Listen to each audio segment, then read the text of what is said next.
Alan, you are about to make a triumphant return to the Edinburgh International Festival with Alan Cumming is Not Acting His Age, which is a title I love. Tell us about this show.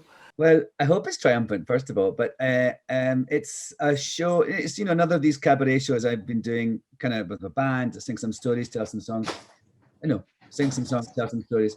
And, but this one's about, I think over the pandemic time, everyone's been a bit more self-reflective. I've been thinking a lot about getting older and about how you get these mixed messages about aging, about, we're told to constantly try and keep young and inject our heads and put these potions and wear these kind of clothes.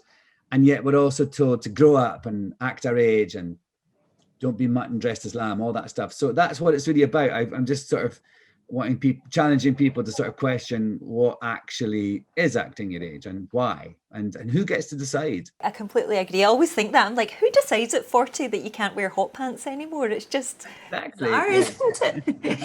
My name is Victor McIlvaney. Correct. And I am Barry McLeish. We are Victor and Barry. Edinburgh has been a massive part of your career. And I think I was reading that, when you and Forbes Masson were 19 and you took Victor and Barry to the Fringe, you had that classic Fringe moment of nobody being there.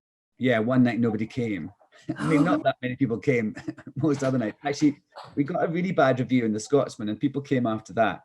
But Andrew Marr, he was a sort of a baby reporter for The Scotsman and reviewing at the festival and gave us this really terrible review, which of course we wrote a song about. We did that song like, we can thank you, Andrew Marr, that you're not as smart as you'd like to think you are. Anyway, so nobody came, a cat wandered through. And we're just standing there, and so we just did the show. We could do with the practice. She said she wouldn't be seen dead singing with Victor and Barry, and that we were a couple of tone deaf and lesbians. Well, that's ridiculous, because we know that people would give their teeth to sing with us. Well, exactly. So also the other great sort of Fringe thing that's a little moment of I see that's showbiz is when you hand out all these flyers, all your show and you're in the Royal Mile, everyone's handing out things. And then, you come out of the pub that night and you look down, there's a picture of your face in the gutter with a footprint in it. But do you have fond memories in general of your time in Edinburgh? I look back on it thinking, usually I'm just exhausted. That's what I remember, being completely exhausted. There was a festival when I was doing Victor and Barry and a play at the Traverse at the same time. And sometimes I'd get in a car, drove across really fast across to the Traverse, opened the door, and just at that moment, a man was going down the pavement on his bike, and he ran and banged into my thing and went over the thing. And I was just like, oh my God, he was fine. But it was just like a frenzy like that. And then about 20 years later, in New York or somewhere, he went, Alan, you won't remember me, but you once opened your car door and I was on my bike and I fell over it. Excuse me, are you Alan Cummings? Cumming. No S.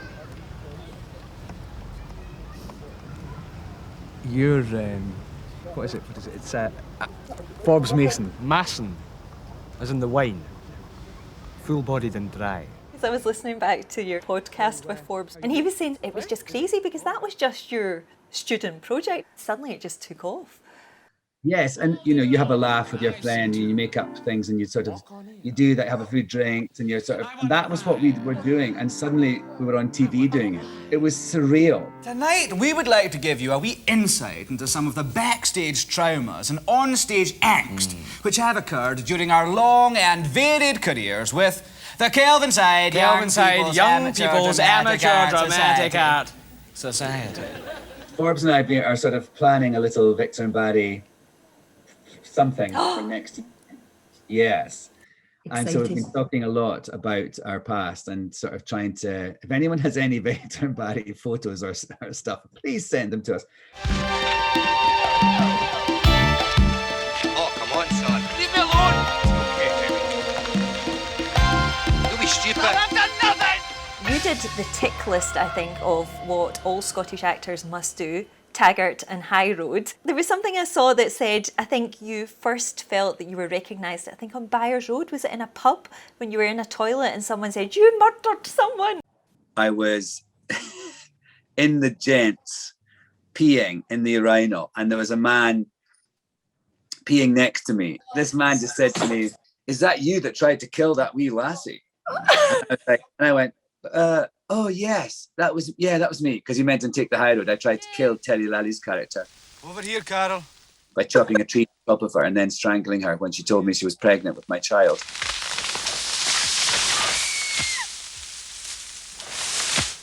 But you've never seen a Lou like clear so fast. He just said, "Are you the guy who tried to kill that wee lassie?" And I went, "Yes." And that was it. Everyone else was like, "Oh, okay, taxi." I love it. But from there, your career is just incredible. From films to TV to podcasts to books to charity campaigning. Can you look back at all and pick out any kind of seminal or standout moments? There's certain things I think, oh, that changed my life. You know, like a play I did at the Traverse that transferred to the Royal Court, and that in London, and that changed my life. And then he does. a film, you know, that film Circle of Friends I did in Ireland in the sort of early 90s, that became big in America, and that's when I started to get asked to go to work there. Peace! I dare do all that may become a man who dare... Macbeth I did for the National Theatre of Scotland. It was at the Tramway and then on Broadway. That was crazy. I basically did the whole play myself. I'm amazed I survived. Literally, seriously. I still see myself moving forward. I've got things that excite me and things I want to do. And I've been talking about this, but it's actually going to happen next year, this dance piece. So I'm going to do it age 57, because we had to postpone it a year because of COVID. And they're like, are you fine? Are you okay with postponing your dance debut? I was like, yes, but you know, just so you know, it's 1 year more into my decrepitude.